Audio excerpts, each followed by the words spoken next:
जय श्री हरि, जय श्री लक्ष्मी नारायण। स्वागत है आपका इस चैनल में। इस वर्ष माघ की पूर्णिमा 24 फरवरी को मनाई जाएगी। इसके अलावा माघ पूर्णिमा का व्रत 23 फरवरी 2024 को रखा जाएगा। माघ पूर्णिमा बाकी पूर्णिमाओं की तरह ही विशेष महत्व रखती है। इस व्रत के करने से व्यक्ति की सभी मनोकामनाएं पूरी हो जाती हैं। माघ पूर्णिमा पर इस पौराणिक कथा का श्रवण जरूर करना चाहिए। इसके बिना पूर्णिमा का व्रत अधूरा ही माना जाता है। माघ पूर्णिमा की पौराणिक कथा के अनुसार एक नगर में धनेश्वर नाम का एक ब्राह्मण रहता था। उसकी पत्नी का नाम रूपवती था, जो कि बहुत ही पतिव्रता और सर्वगुण संपन्न थी, लेकिन उन्हें कोई संतान नहीं थी, इसलिए वे दोनों बहुत चिंतित रहते थे। एक बार उस नगर में एक साधु महात्मा आए। उन्होंने उस नगर के सभी घरों से दान लिया, लेकिन धनेश्वर की पत्नी जब भी उन्हें दान देने जाती तो वो उसे लेने से मना कर देते। एक दिन धनेश्वर महात्मा के पास गया और उसने पूछा कि हे महात्मन, आप नगर के सभी लोगों से दान लेते हैं, लेकिन मेरे घर से नहीं लेते हैं। इससे अगर हमसे कोई भूल हो गई हो तो हमें आपसे क्षमा याचना करनी चाहिए।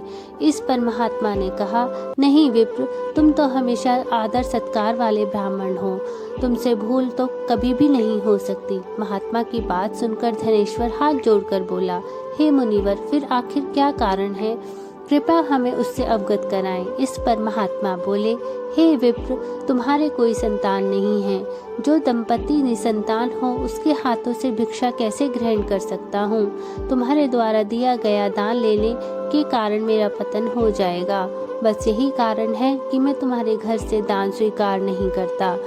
महात्मा के ऐसे वचन सुनकर धनेश्वर उनके चरणों में गिर पड़ा और विनती करते हुए बोला, हे महात्मन, संतान न होना ही हम तो पति पत्नी का सबसे बड़ी निराशा है। यदि संतान प्राप्ति का कोई उपाय हो तो बताने की कृपा करें। ब्राह्मण का दुख देखकर महात्मा बोले, हे विप्र, तुम्हारे इस कष्ट का एक आसान तरीका है। तुम्हें 16 दिनों तक श्रद्धा पूर्वक काली माता की पूजा करने चाहिए और उन्हें प्रसन्न करना चाहिए, तो उनकी कृपा तुम्हें अवश्य संतान की प्राप्ति करा देगी। इतना सुनकर धनेश्वर बहुत खुश हुआ। उसने महात्मा का आभार प्रकट किया और घर आकर पत्नी को सारी बात बताई। इसके बाद धनेश्वर माँ काली की उपासना करने के लिए वन चला गया। ब्राह्मण ने पूरे 16 दिन तक काली माता की पूजा की और उपवास रखा। उसकी भक्ति देखकर और विनती सुनकर काली माता ब्राह्मण के सपने में आई और बोली, हे धनेश्वर, तू निराश मत हो।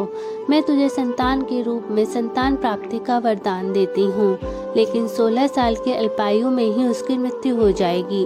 काली माता ने कहा, यदि तुम पति पत्नी विधि पूर्वक 32 पूर्णिमा का व्रत करोगे तो तुम्हारी संतान दीर्घायु हो जाएगी।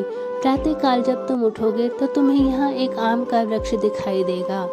उस पेड़ से एक फल तोड़ना और ले जाकर अपनी पत्नी को खिला देना। शिवजी की कृपा से तुम्हारी पत्नी गर्भवती हो जाएगी। इतना कहकर माता अंतर्ध्यान हो गई। प्रातः काल जब धनेश्वर उठा तो उसे आम का वृक्ष दिखा, जिस पर बहुत सुंदर फल लगे थे। वो काली माँ के कहे अनुसार फल तोड़ने के लिए वृक्ष पर चढ़ने लगा। उसने कई बार प्रयास किया, लेकिन फिर भी फल तोड़ने में असफल रहा। तभी उसने गणेश भगवान का ध्यान किया और गणपति जी की कृपा से इस बार तो वह वृक्ष पर चढ़ गया और फल तोड़ लिया।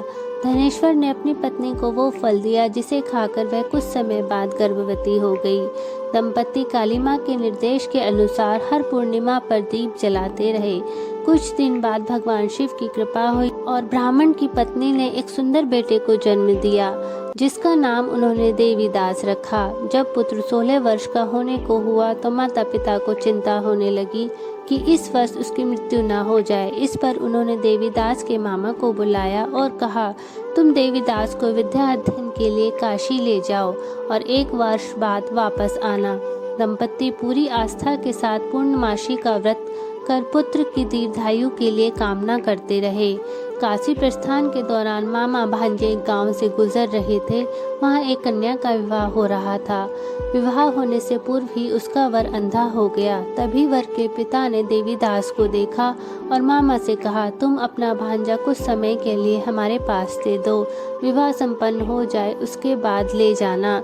ये सुनकर मामा ने कहा, यदि मेरा भांजा ये विवाह करेगा तो कन्यादान में मिले धन आदि पर हमारा अधिकार होगा।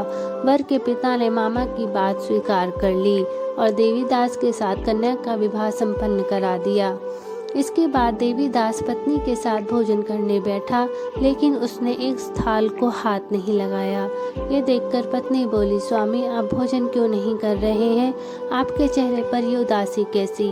तब देवीदास ने सारी बात बताई। यह सुनकर कन्या बोली, स्वामी अग्नि को साक्षी मानकर आपके साथ मैंने फेरे लिए हैं। अब मैं आपके अलावा किसी और को अपना पति स्वीकार नहीं करूंगी।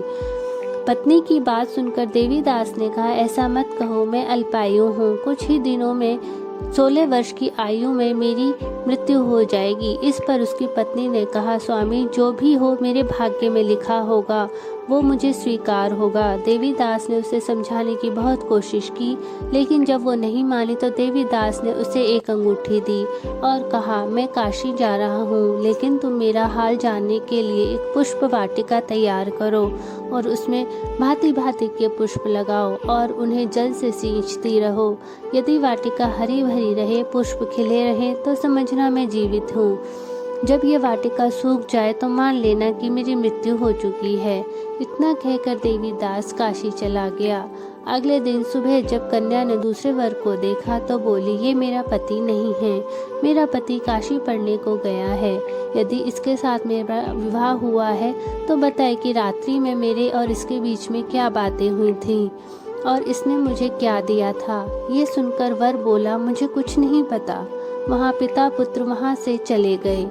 इधर एक दिन प्रातः काल एक सर्प देवीदास को डसने के लिए आ गया, लेकिन उसके माता पिता द्वारा किए जाने वाले पूर्णिमा व्रत के प्रभाव के कारण वह उसे डस नहीं पाया। इसके बाद महाकाल स्वयं आए और उसके शरीर से प्राण खींचने लगे।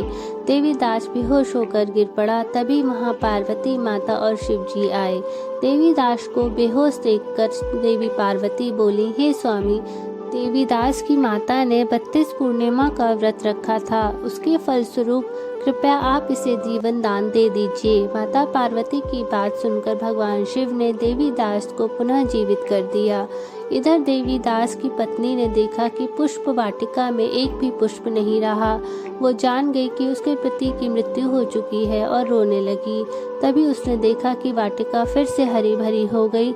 ये देखकर वो बहुत प्रसन्न हुई और उसे पता चल गया कि देवीदास को प्राणदान मिल चुका है। जैसे ही देवीदास 16 वर्ष का हुआ, मामा भांजा काशी से वापस चल पड़े। रास्ते में जब वो कन्या के घर गए तो उसने देवीदास को पहचान लिया और प्रसन्न हुई। धनेश्वर और उसकी पत्नी भी पुत्र को जीवित पाकर बहुत खुश हुए। हे पूर्णिमा माता, जैसे आपने ब्राह्मण का घर धन संपत्ति और संतान से भर दिया, वैसे ही कहानी सुनने वाले और कहानी कहने वाले के भी भरना। जय पूर्णिमा माता, जय श्री हरि, जय श्री लक्ष्मी नारायण।